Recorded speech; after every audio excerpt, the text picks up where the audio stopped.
নমস্কার বন্ধুরা, আমি Lima. Welcome to my channel Lima's at home cooking. কেমন আছেন আপনারা? আশা করি সবাই ভালো আছেন।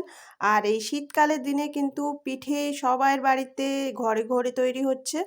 তো মিষ্টি পুলি তো অনেকেই খেয়েছেন।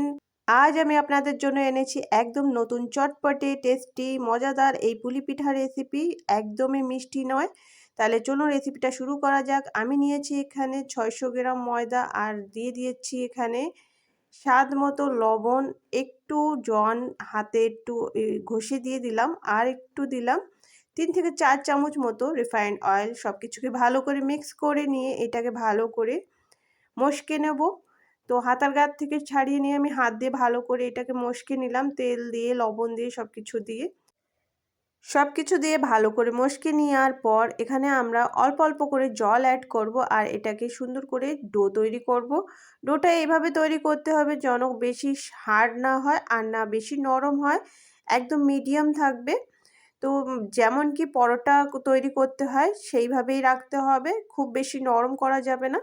তো ভালো করে অল্প অল্প করেই জল দেবেন, একবারে বেশি দিলে কিন্তু নরম হয়ে যাবে। তো অল্প অল্প করে জল দিয়ে এটাকে মাখিয়ে নিতে হবে। তো আমার এখানে মাখায় নেওয়া কমপ্লিট হয়ে গেছে। এটাকে আমি এখন রেখে দেবো 5 মিনিটের জন্য, এইভাবেই রেস্টে ঢেকে রেখে দেবো। আর এরপর দেখুন আমরা যে পুরটা তৈরি করব তার জন্য এখানে আমি কিছু সবজি নিয়েছি। ঠান্ডার সময় অনেক রকমেরই সবজি পাওয়া যায়, তো যা যা হাতের কাছে পাবেন সব নিয়ে নেবেন। তো এখানে আমি কাঁচা লঙ্কা, পেঁয়াজ, একটু আদা, একটু ধনেপাতা, গাজর, একটু বিন, একটু বাঁধাকপি, আর এখানে নিয়েছি দুটো সিদ্ধ করে রাখা আলু, ভালো করে ম্যাশ করে নিয়েছি। তো আদার মাপটা আমি 1/2 ইঞ্চি মতো নিয়েছিলাম। সব কিছুকে কিন্তু কুচিয়ে নিয়েছি, কিছুই বাটা করব না।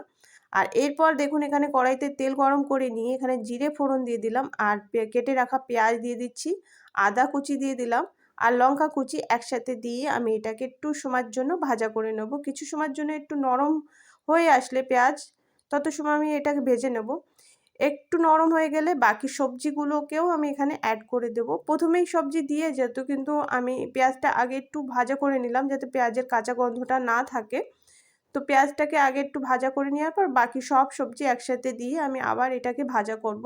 তো এরপর এখানে আমি স্বাদ মতো একটু লবণ দিয়ে দিলাম, আর পরিমাণ হিসাবে একটু হলদি পাউডার দিয়ে দিচ্ছি। তো সব কিছুকে দিয়ে আবার এটাকে ভাজা করা শুরু করব। তো এটাকে 2-4 মিনিট মতো এইভাবে ভাজা করে নেব, বেশ হাই জাল দিয়েই। এখানে জালটাকে লো করার প্রয়োজন নেই, হাই জালে 2-4 মিনিট মতো ভালো করে ভাজা করতে হবে। আর এরপর দেখুন এখানে আমি 1/2 চামচ মতো গরম মশলা অ্যাড করে দিলাম, আর এটাকে আবার ভালো করে এইভাবে নাড়াচাড়া দিয়ে ভাজা করে নিচ্ছি। তো বেশ কিছু সময় ভাজা করলে এটা একটু সফট হয়ে গেছে সব সবজিগুলো। আর এখানে সিদ্ধ করে রাখা আলুটাকেও আমি অ্যাড করে দিলাম। এখন ভালো করে সব সবজির সাথে আলুটাকে এইভাবে মিক্স করে নেব। তো সুন্দর করে ভালো করে মিশিয়ে নেওয়ার পর কিছু সময় এইভাবে রান্না করবে, 1 থেকে 1.5 মিনিটের জন্য এইভাবে মিশিয়ে নেব ভালো করে সবজির সাথে নাড়াচাড়া দিয়ে। এইভাবে এখন আমি এখানে দিয়ে দিচ্ছি কিছুটা ধনেপাতা কুচি। তো ব্যাস, ধনেপাতা কুচি দেওয়ার পর আর 1 মিনিটের জন্য এটাকে এইভাবে নাড়িয়ে চাড়িয়ে নেব ধনেপাতা দেওয়ার পর, আর এটাকে আমি নামিয়ে নেব। এটা আমার পুরোপুরি রেডি হয়ে গেছে, আর বেশি সময় এটাকে রান্না করা লাগবে না। এখন এটাকে আমি অন্য একটা পাত্রে নামিয়ে ঠান্ডা করতে রেখে দেব। তো এটা আমার পুরোপুরি রেডি।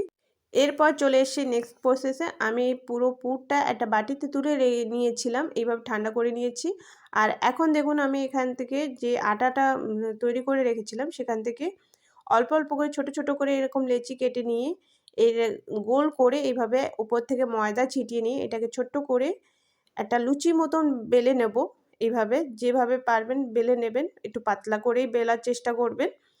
আর এখন যে পুরটা তৈরি করেছিলাম এই পুরটাকে আমি এরপরে এইভাবে দিয়ে এটাকে আমি যেভাবে করছি আপনারা দেখলেই বুঝতে পারবেন, আসলে বলে বোঝানো যাবে না ডিজাইনটা কিভাবে করছি। খুবই সহজ, খুবই সিম্পল, যে কেউ যে কোনোভাবে এটা তৈরি করে নিতে পারেন। একটা ছোট বাচ্চাও একবার দেখলে কিন্তু এটা তৈরি করে নিতে পারবে, এতটাই সহজ। তো এখন এটাকে আমি এইভাবে উপর থেকে টেনে এইভাবে চারিদিক থেকে দেখতে পাচ্ছেন এইভাবে আমি চেপে চেপে নিলাম। আর একটা ফোর্ক নিয়েছি, কাঁটা চামচ, আর এটাকে আমি এইভাবে সাইড দিয়ে এইভাবে মানে একটু চেপে চেপে দেব। খুব বেশি চেপে দেবেন না যাতে কেটে না যায়, এইভাবে সাবধানে একটু মানে ডিজাইন মতো হবে, এইভাবে চারিদিক থেকে এইভাবে চেপে চেপে দিতে হবে। আর দেখবেন একটা সুন্দর ধার কাটা একটা ডিজাইন চলে আসবে। আর আপনার এই পুলিগুলো দেখতে অসাধারণ লাগবে, আর খেতে তো অসাধারণ হবেই, এটা কোনো কথাই হবে না। তো দেখুন আমার একটা পুলি রেডি হয়ে গেছে, একদম সিম্পল, খুব সহজে দেখতেই পারলেন কতটা সহজে আমি তৈরি করে নিলাম। তো আপনাদের সহজ আরেকবার দেখানোর জন্য আমি আরেকটা পুলি এখানে তৈরি করে নিচ্ছি। তো আমি ছোটো একটা লেচি কেটে নিলাম আর আটা এর গায়ে লাগিয়ে নিলাম, সরি ময়দা। আর এখন এটাকেও আমি বেলে নিচ্ছি ভালো করে, এইভাবে যতটা পারবেন পাতলা করে বেলে নেবেন। আর এরপর উপরের থেকে এইভাবে যে পুরটা তৈরি করেছিলাম সেটা দিয়ে দেবো, আর উপর থেকে এইভাবে রুটিটা টেনে এইবার আরেক যে সাইডে এইভাবে জোড়া দিয়ে দেবো, আর সাইডে একটু হাত দিয়ে চেপে চেপে দেবো। আর এই ফোকের সাহায্যে এইভাবে একটা ডিজাইন তৈরি করে নেব। খুবই সিম্পল, খুব ইজি, যখন তখন আপনারা এই পুলিগুলো তৈরি করে নিতে পারেন নিমিষেই, মানে ইচ্ছা হলেই তৈরি করে ঝটপট খেয়ে নিতে পারেন। তো ব্যাস আমার সমস্ত পুলিগুলো এইভাবে আমি রেডি করে নিলাম, রেডি হয়ে গেছে। এরপর চলে যাব ফাইনাল স্টেপে, তার মানে এটাকে আমি ভাজা করতে চলে এসেছি। তো এখানে আমি তেল দিয়ে দিচ্ছি, আর তেলটাকে ভালো করে প্রথমে গরম করে নিতে হবে, আর তারপরে লো টু মিডিয়াম জালে এই পিঠাগুলোকে ভেজে তুলে নিতে হবে। তো প্রথমে আমি তেলটাকে ভালো করে গরম করে নিলাম, তারপর জালটাকে লো করে দিয়েছি, আর দরকার হলে একটু বাড়াবো আবার একটু কমাবো, এইভাবেই আমি এটাকে ভাজা করে তুলে নেব। এখন প্রথমে এটাকে নাড়াতে যাবেন না, 1-1.5 মিনিট মতো এইভাবে রেখে দেবেন জালটাকে লো করে। তারপর একটু এক সাইড দিয়ে ভালো করে ফুলে উঠলে তখন এটাকে উল্টে পাল্টে এইভাবে ভাজা করে নেবেন। যতটা ডিপ করবেন ততটাই খাস্তা হবে। আর ভালো গোল্ডেন কালার আসা পর্যন্ত এই পুলিগুলোকে ভালো করে ভাজা করে নিতে হবে। আর ভীষণই টেস্টি মুচমুচে এই রেসিপি তৈরি হয়। রেসিপিটা আপনাদের কেমন লাগছে আমাকে কমেন্টে জানাতে ভুলবেন না। আর ভালো লাগলে অবশ্যই লাইক করে দেবেন। আমার চ্যানেলকে সাপোর্ট করতে চ্যানেলকে সাবস্ক্রাইব করতে একদম ভুলবেন না। আর দেখুন আমার এই পুলিগুলো রেডি হয়ে গেছে, একদম দেখতে কতটা সুস্বাদু লাগছে দেখলেই নিশ্চয়ই বুঝতে পারছেন, কত সুন্দর একটা কালার চলে এসছে। এখন আমি এগুলো সবগুলোকে তুলে নিচ্ছি, আর সেম প্রসেসে আমি সব পুলিগুলোকে এভাবেই ভেজে তুলে নেব। খুবই সহজভাবে অল্প সময়ে তৈরি হয়ে যায় এই পিঠাগুলো। আর দেখুন আমি নিয়ে চলে এসেছি পরিবেশনে, দেখতে কতটা সুন্দর লাগছে, খেতে কিন্তু ভীষণই ভালো হয়, দারুণ খেতে হয়। একবার অবশ্যই ট্রাই করবে, ভালো লাগবে।